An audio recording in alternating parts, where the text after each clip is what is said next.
স্বৈরাচার আবারও বাংলাদেশের মানুষের বুকের ওপর সবল মারার জন্য অপেক্ষার প্রহর গুনছে বলে মন্তব্য করেছেন বাংলাদেশ খেলাফত মজলিসের মহাসচিব আল্লামা মামুনুল হক।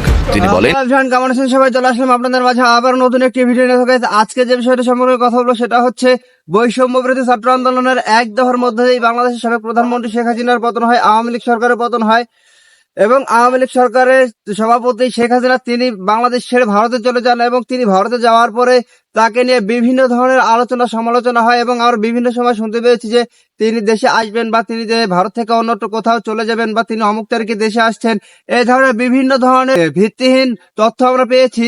এবার খেলাফতের মহাসচিব মামুনুল হক সাহেব তিনি বললেন যে বাংলাদেশের স্বৈরা শক্তি আবারও ফিরে আসার জন্য ষড়যন্ত্র করছে, সেক্ষেত্রে তিনি আবার বাংলাদেশে আসার জন্য হানা দিচ্ছেন, তারা আবারও বাংলাদেশের রাজনীতিকে হরণ করার জন্য চেষ্টা করছেন এবং তিনি শেখ হাসিনাকে উদ্দেশ্য করে বলেন সে বাংলাদেশে 50 বছর রাজনীতি করেছে, এই 50 বছর রাজনীতি ছিল তার প্রতিশোধের রাজনীতি, বৈষম্য সৃষ্টির রাজনীতি।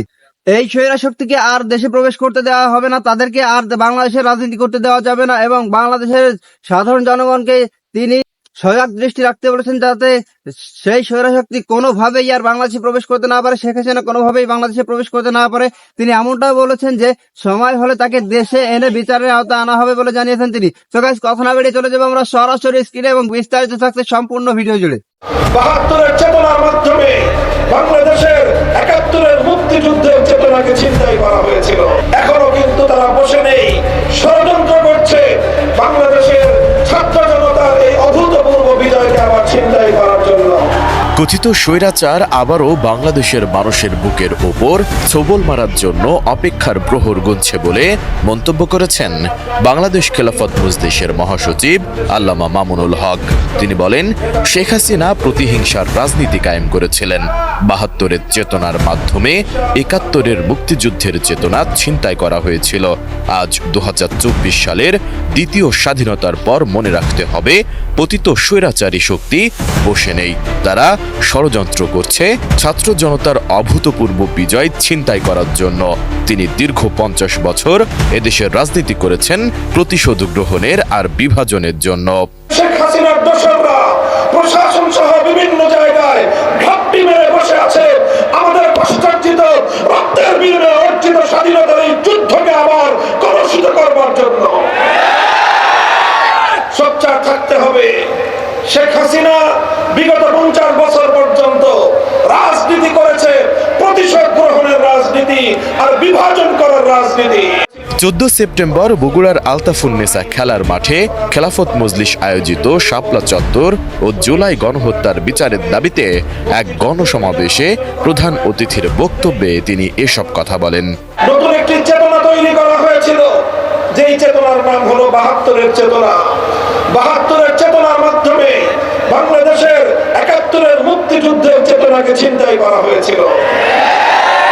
আজ আবার ২০২৪ সালের দ্বিতীয় স্বাধীনতার পর আমাদেরকে মনে রাখতে হবে পতিত স্বৈরাচারী শক্তি এখনো কিন্তু তারা বসে নেই, ষড়যন্ত্র করছে বাংলাদেশের ছাত্র জনতার এই অভূতপূর্ব বিজয়কে আবার ছিনতাই করার জন্য।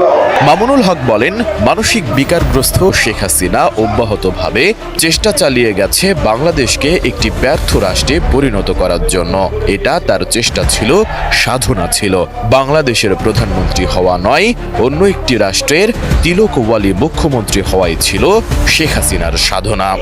আওয়ামী লীগের নেতৃবৃন্দের বিচার হওয়া উচিত শুধু এই কারণে যে এইরকম একজন মানসিক প্রতিবন্ধী সাইকো রোগীকে এত বছর ধরে এদেশের মানুষের কাঁধের উপর তারা বসিয়ে রেখেছিল।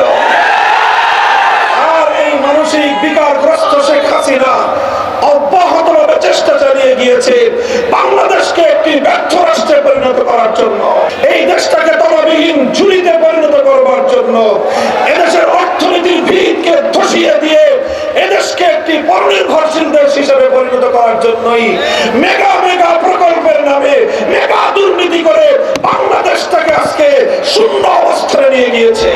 খেলাফত মজলিসের মহাসচিব এ সময় আরো বলেন, শেখ হাসিনা ছাত্র জনতার আন্দোলনের মুখে ভারতে পালিয়ে গিয়ে দেশের বিরুদ্ধে গভীর ষড়যন্ত্র করছেন।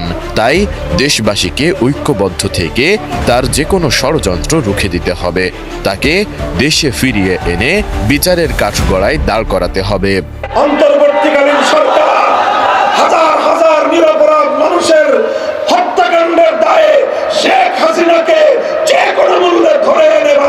আসামিকে বিচারের কাঠগড়ায় দাঁড় করাতে হবে। শেখ হাসিনা এবং তার খুনি সরকার এবং তার মন্ত্রী পরিষদের সদস্য এবং প্রশাসন থেকে যারা দলীয় অন্ধ দালালি করে এদেশের মানুষের বিরুদ্ধে যুদ্ধ ঘোষণা করেছিল, তাদের সকলকে যথোপযুক্ত বিচারের মাধ্যমে শাস্তি নিশ্চিত করতে হবে। তো গাইস, আপনারা সম্পূর্ণ ভিডিওটি দেখলেন এবং এই ভিডিও সম্পর্কে আপনাদের মূল্যবান মতামত অবশ্যই কমেন্ট বক্সে জানিয়ে যাবেন। দেখা হবে আপনাদের সাথে অন্য কোনো ভিডিওতে। ভালো থাকবেন, সুস্থ থাকবেন। আল্লাহ হাফেজ।